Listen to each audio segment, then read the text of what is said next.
একই ক্যাম্পাসে দাঁড়িয়ে আছেন দুই নারী শিক্ষার্থী। ঠিক তার কিছু দূরে বন্ধুকে নিয়ে সিঙ্গারা খাচ্ছিলেন শিক্ষার্থী পারভেজ।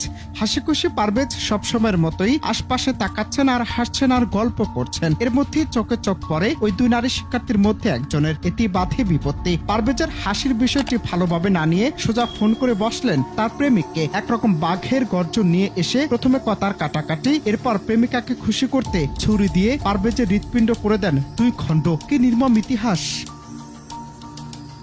বেশ কয়েকটি সূত্র বলছে, যখন ওই নারী তার প্রেমিককে খবর দেন তখন ক্যাম্পাসের বাইরে 3 জন ছেলে এসে পারভেজদের কাছে হাসাহাসির কারণ জানতে চাইলে উভয় পক্ষের মধ্যে কথার কাটাকাটি হয়। এরপর পরই বিশ্ববিদ্যালয়ের কর্মকর্তারা বিষয়টি মিটমাট করে দেন। কিন্তু 3 যুবক আরো কয়েকজনকে নিয়ে এসে পারভেজকে ক্যাম্পাস থেকে বের হতেই তাকে ছুরির আঘাত করে।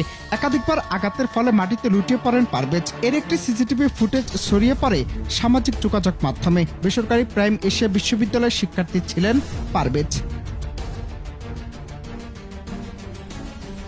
নিহত শিক্ষার্থী জাহিদুল ইসলাম পারভেজের ময়নাতদন্ত সম্পূর্ণ হয়েছে। রোববার বেলা 11:15টার দিকে ঢাকা মেডিকেল কলেজ মর্গে ময়নাতদন্ত সম্পূর্ণ হয়। ময়নাতদন্ত করেন ফরেনসিক মেডিসিন বিভাগের চিকিৎসক প্রভাষক ডাক্তার ফারহানা ইয়াসমিন। এর আগে লাশের শ্রোতাহাল সম্পূর্ণ করেন বনানী থানার উপপরিদর্শক মওদুদ কামাল। তিনি শ্রোতাহাল রিপোর্টে উল্লেখ করেন, শনিবার বিকেলে প্রাইম এশিয়া বিশ্ববিদ্যালয়ের সামনে ধারালো অস্ত্রের আঘাতে গুরুতর জখম হন পারভেজ।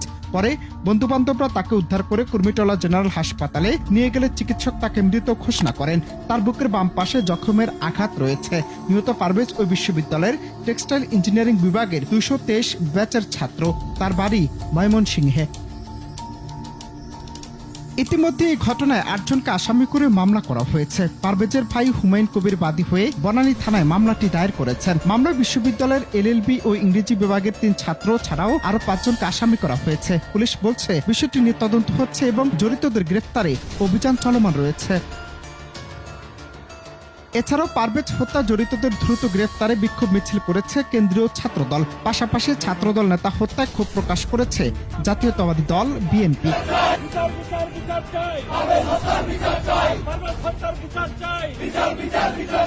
অনন্ত হাসান মাসুদ, বাংলা টিভি, ঢাকা।